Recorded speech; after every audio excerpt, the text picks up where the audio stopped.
In the heart of the Zyriel Empire, a grand hall shimmered with lights from 1,000 stars.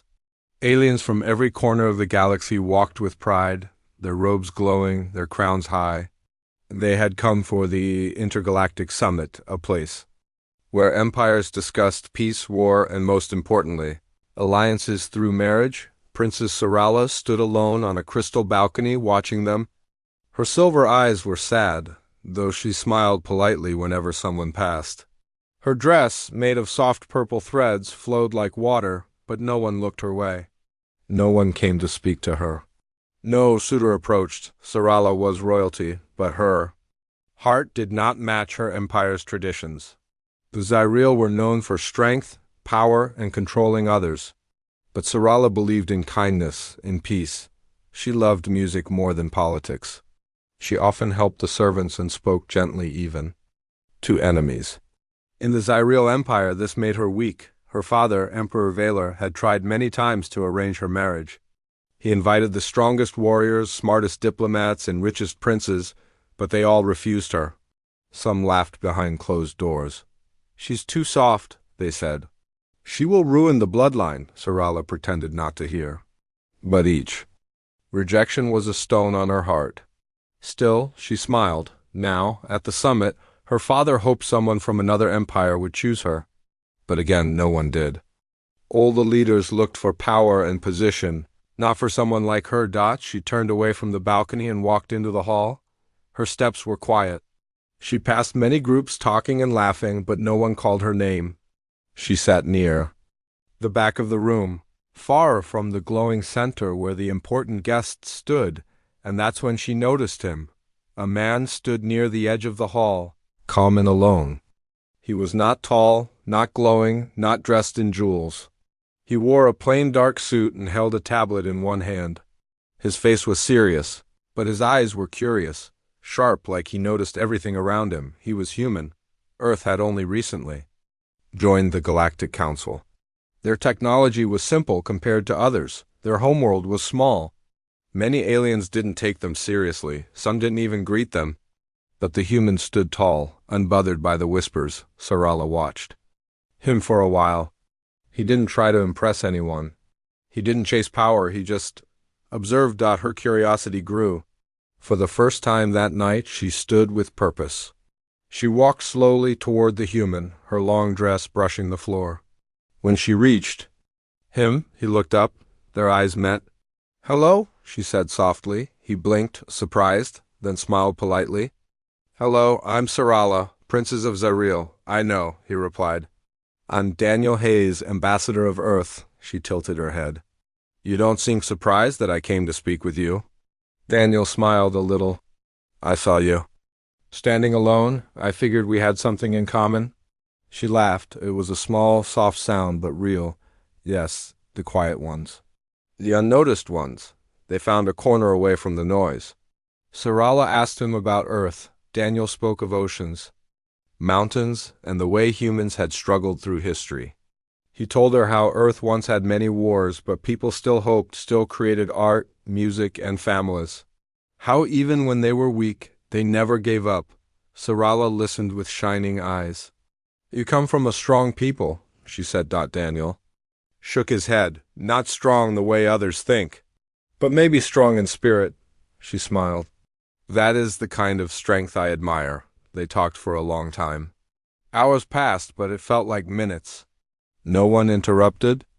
No one even noticed. And for the first time in her life, Sarala didn't feel rejected. She didn't feel strange or weak. She felt seen. When the summit ended that night, Daniel bowed his head. "Thank you for speaking with me, Princess," she nodded. "Please call me Sarala."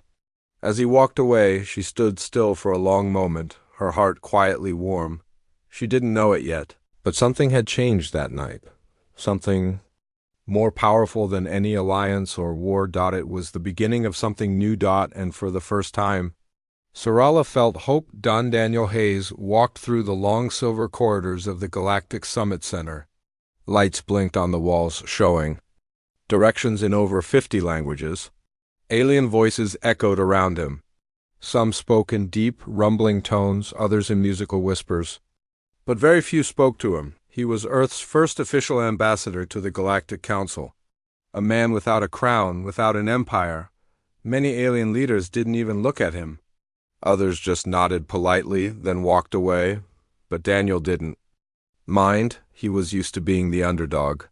On Earth, he had grown up in a small city, in a normal family, no special powers. No royal blood. He had worked hard, studied harder, and earned his place. Earth had changed in the last 100 years, after they made contact with the wider galaxy. Slowly, carefully, they had entered the stage, guided by calm minds and careful steps. Daniel was one of those minds. He didn't carry weapons or threats. He carried questions, ideas, and stories. And that's what made him different. At the summit, every leader talked about power, borders, and control. But Daniel listened more than he spoke. He watched every move, every word, every silence, and that's how he noticed her, Princess Sarala of Zariel. He had heard stories about her, a royal daughter who was gentle instead of proud, soft-spoken instead of loud. Many said she was a failure to her empire. Others called her the silent star. But Daniel didn't believe in gossip. When she approached him that night, he was surprised. Royalty never spoke to Earth's delegates. But she did, and the way she spoke, not with command, but with care, stayed with him. Now, walking through the quiet halls the next morning, Daniel thought about their conversation. He remembered her eyes, silver like moonlight but full of questions. He remembered her laugh, soft like a falling leaf.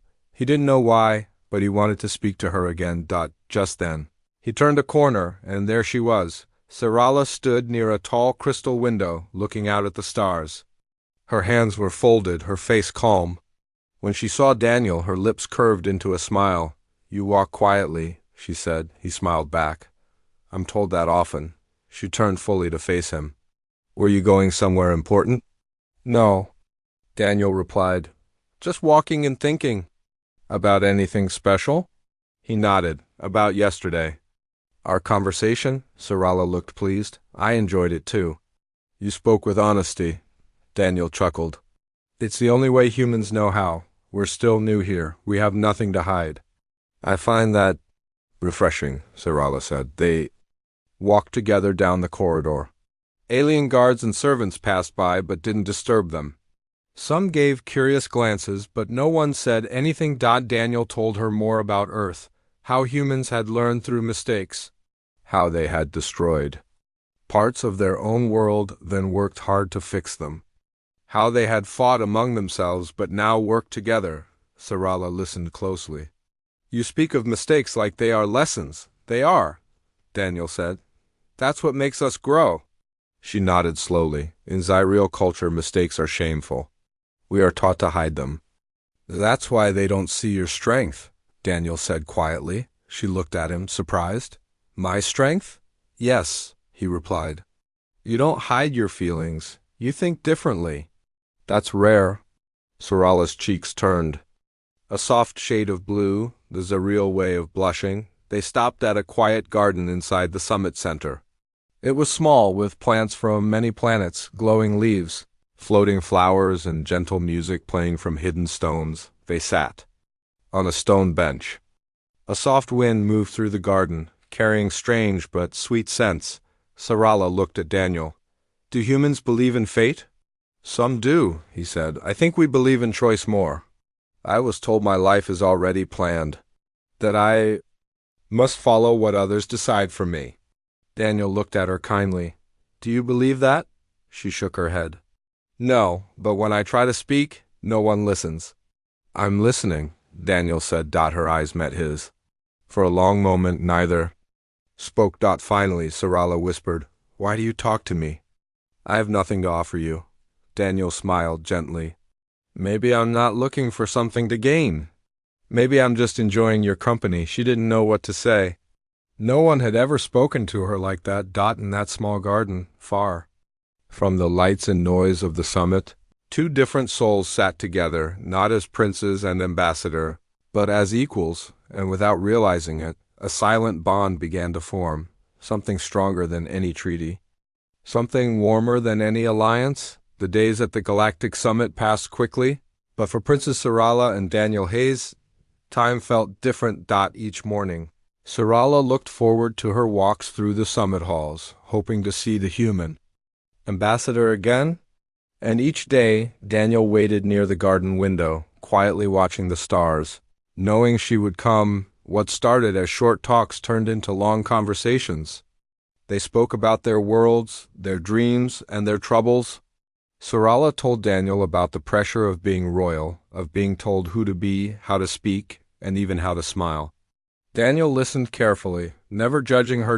In return, he shared stories of Earth, not just about technology or politics, but about people, farmers who grew food in tough lands, artists who painted in hidden corners, families who stayed strong through hard times. He told her about Earth's history, how humans had made mistakes but always tried to do better. Sarala was amazed. "Your people sound brave," she said one day. "We're not always brave," Daniel replied, "but we always keep trying." That simple answer stayed with her. Soon, people at the summit began to notice. Whispers moved like wind between the delegates. "Why is the Zyril princess always speaking to the human? Is it some kind of plan? What could she want from him?" Some laughed. Others looked down at Daniel even more. But Sarala didn't care. For the first time in her life, she felt free, even if only during those quiet moments with him. One evening, Sarala brought Daniel to a private room filled with glowing maps. It showed the galaxy and all the known empires.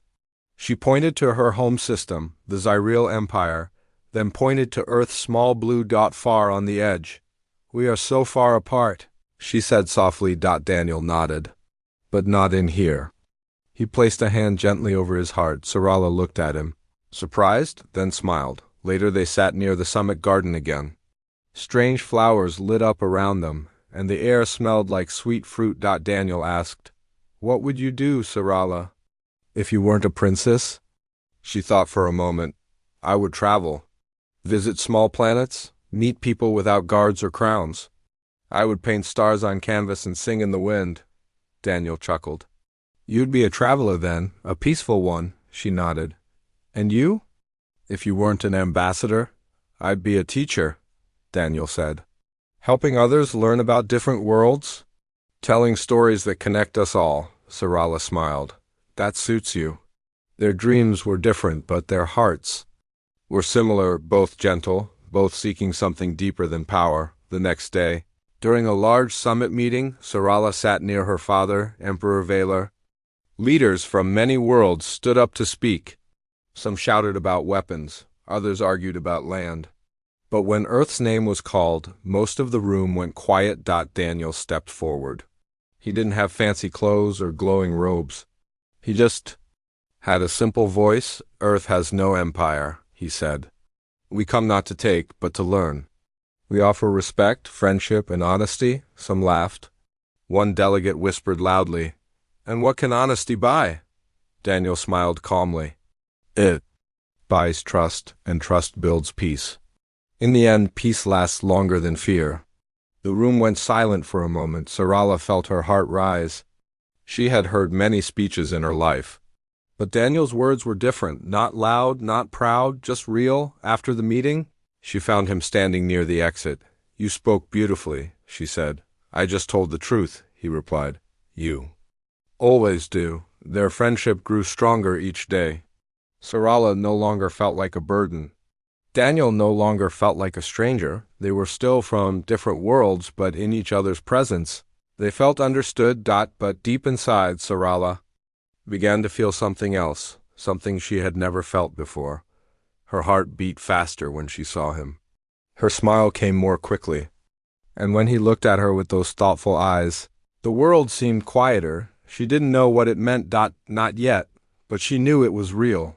"Princess." Sarala stood at the edge of the crystal balcony, watching the stars in silence. The summit was almost over. Most of the leaders had made their deals, formed alliances, and finalized agreements, but Sarala had received the worst news of her life. Her father, Emperor Valar, had called her to his private chamber that morning. His face was cold, his voice without emotion. You are to be married to General Krovek of the Vexor Alliance, he said, Sarala's breath caught in her throat. Krovek was known across the galaxy for his cruel ways. He had conquered small planets, taken prisoners, and ruled with fear. He was not a partner, he was a threat. Father, please, she had whispered. You cannot. This is not a choice, Sarala, the Emperor interrupted. You have failed to bring pride to our empire. You have rejected strong matches.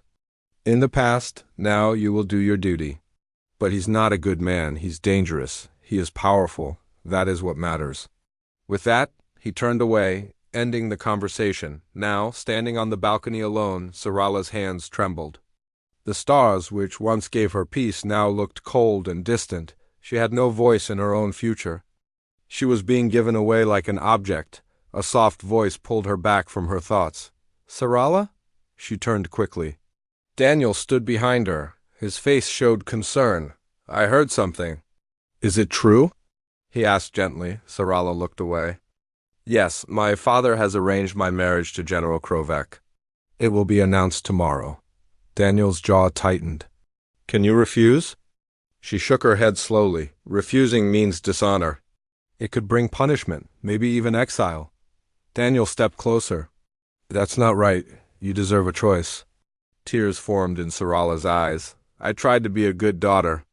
I followed their rules. I stayed silent. But none of it was enough. You are more than enough, Daniel said softly. She looked at him, her voice shaking. Do you know what hurts the most? They don't even care who I am inside. They only see what I can offer in trade. Daniel was silent for a moment. Then he said, then maybe it's time to choose something for yourself. Sarala's heart pounded. She looked into his eyes, kind, steady, and honest. A sudden thought came into her mind. It was wild, impossible. But it came with a strange calm. She stepped closer, her voice quiet. Daniel, will you marry me? The question hung in the air like a soft bell. Daniel blinked. What? She took a breath. I know it's sudden. I know it sounds crazy, but it would break the alliance they're forcing on me. A royal marriage is public law. If I marry you, my father cannot force another. It would be final. Daniel looked at her for a long moment. Sarala, if you're asking because you're afraid, don't. I don't want to be your way out. But if you're asking because you truly trust me, then yes, I would. Tears fell down her cheeks. Not from sadness, but from relief. I trust you, she whispered. More than anyone. Daniel nodded slowly. Then we'll face this together. The next day, Sarala stood before the Summit Council. Her father and General Krovek were present, waiting to announce their alliance. But Sarala spoke first. I am Sarala of Zaril, she said, her voice steady. And I come today not to follow an order, but to declare my choice. The room fell silent. I choose my own future. I choose Daniel Hayes of Earth, and I ask for his hand in marriage. Gasps echoed through the hall. Her father stood in shock, Krovek growled. But Sarala did not look away. Daniel stepped forward and took her hand. I accept, he said clearly. The moment changed everything. Some delegates looked confused. Others angry, but a quiet few, smiled with respect. Sarala turned to face her father. I am not a trade. I am not a tool. I am a voice, and today I use it. Emperor Valor said nothing. He simply turned and walked away. That night, Sarala and Daniel sat in the garden, holding hands under the stars. You were brave, Daniel said. Sarala smiled. I learned that from a human. The news spread through the galaxy like a starburst. Princess Sarala of the Zaril Empire had chosen a human, a man from a small, unimportant planet, as her life partner. Most empires had never imagined such a thing. A royal Zaril marrying a human ambassador? It was beyond shocking. Some called it foolish. Others called it rebellion. But very few remained silent. In the council hall, leaders gathered quickly. Their voices rose in disbelief and anger. This is a disgrace, shouted one from the Tyrek system. Humans are still young and weak, hissed another. They cannot be trusted with royal blood. She has broken the code of tradition, growled a Vexor lord. This must be stopped. But not everyone felt the same. Whispers moved quietly among the younger diplomats. The artists, the scientists, the ones who believed in freedom and choice. She chose love over power. One said, "She chose a man who listened to her," said another. "Maybe this is the beginning of something new." Inside the Zyril palace, however, things were different. Emperor Valor was furious. His face was stone, but his eyes burned with silent fire. His daughter had shamed him in front of the galaxy. She had turned away from centuries of tradition. Worse, she had done it with a human, a man without power, title, or royal blood. "How dare she disobey me?" he said to his council. "She will face the consequences." But even among his own advisors, some began to wonder. Sarala had always been gentle, but never weak. She had made a choice, not for war, not for gain, but for herself. Meanwhile, on Earth, people celebrated.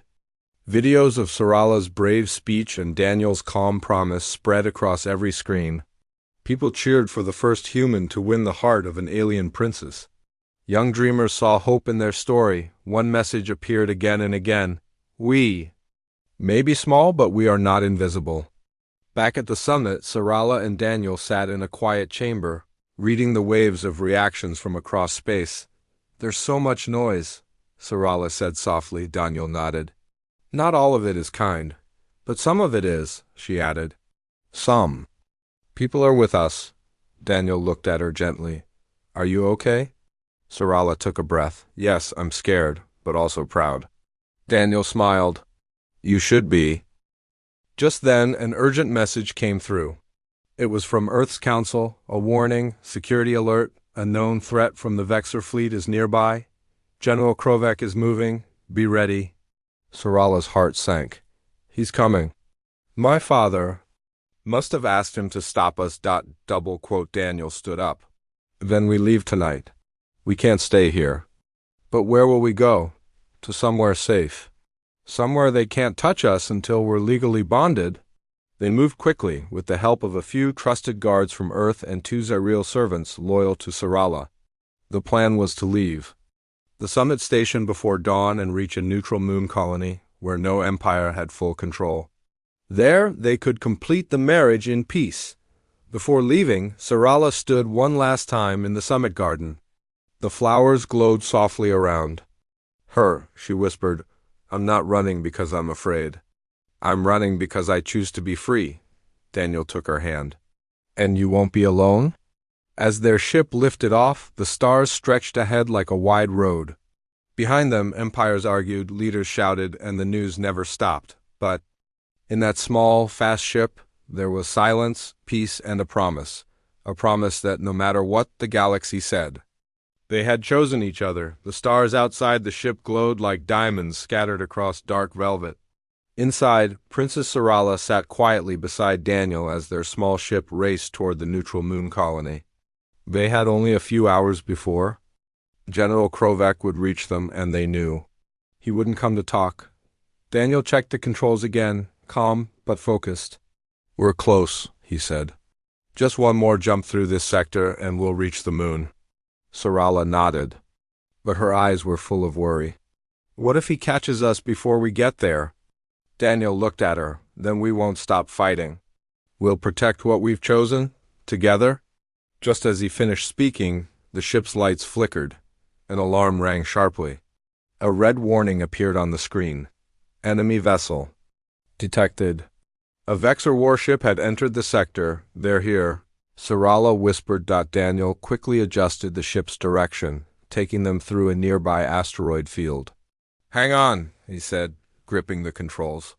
The ship moved, fast between giant floating rocks, trying to lose the warship in the maze.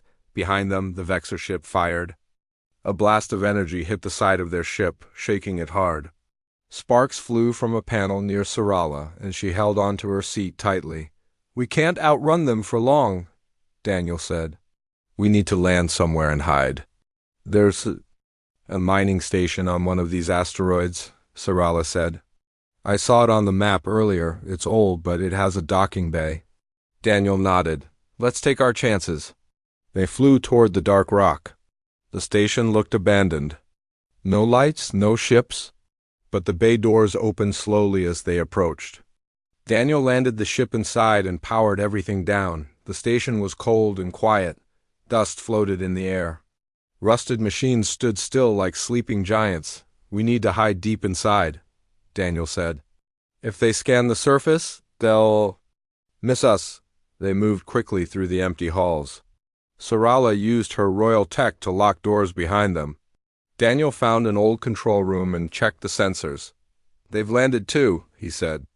"We have maybe 10 minutes." Sarala looked around. "This place has underground tunnels. If we go down, we can stay hidden until help comes."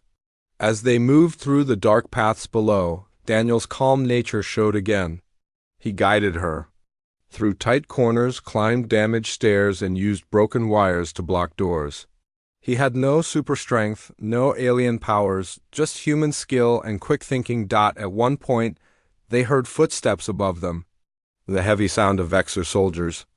Their armor echoing down the tunnel walls, Sarala whispered. "They're close." Daniel took her hand and led her into a storage room. It was small, but it had enough supplies to stay hidden for a while. As they waited in the quiet darkness, Sarala looked at him. "You're so calm," she said. "Even when everything is falling apart?" Daniel smiled a little. "Humans have been through worse. We know how to survive.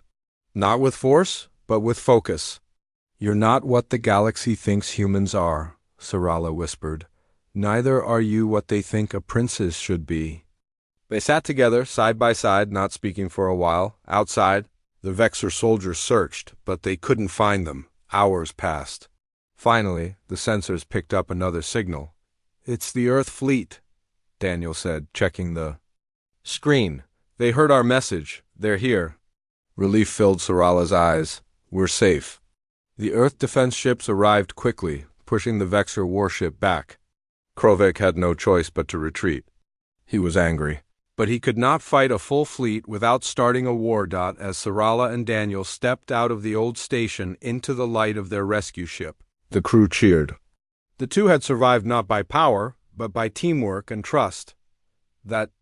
Many people who once ignored Earth began to see something new, that humans were more than just newcomers. They were smart, brave, and loyal, and Sarala, she was no longer just a quiet princess. She was the voice of change. As the rescue ship flew toward the neutral moon, Daniel looked at her and said, "You still want to go through with the wedding?" Sarala smiled, eyes shining, now more than ever. The neutral moon was calm, far from the noise of empires and wars. Its sky was soft purple, and silver clouds floated gently across the stars. On a hill near the edge of a crystal lake, a simple gathering was being prepared, a ceremony unlike any the galaxy had ever seen. Princess Sarala stood quietly before a large mirror inside a small shelter.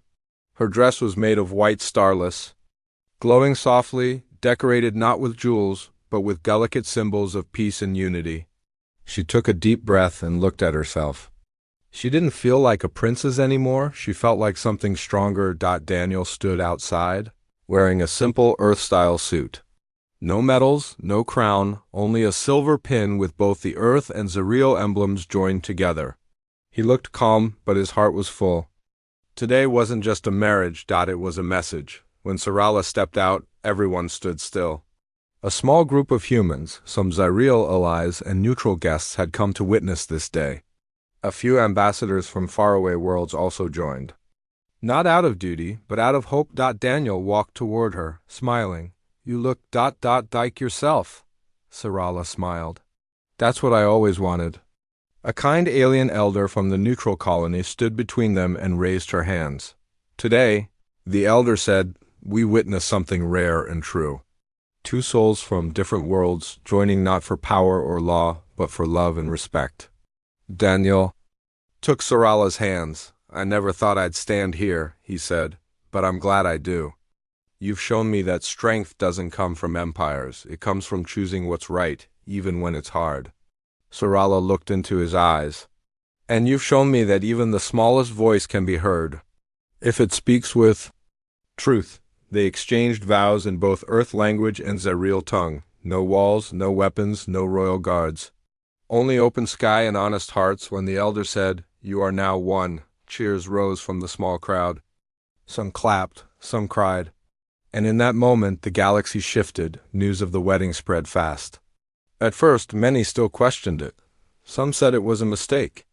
Others said it was a joke, but then something unexpected happened. A young princess from a distant moon sent a message. If Sarala can choose her path, so can I.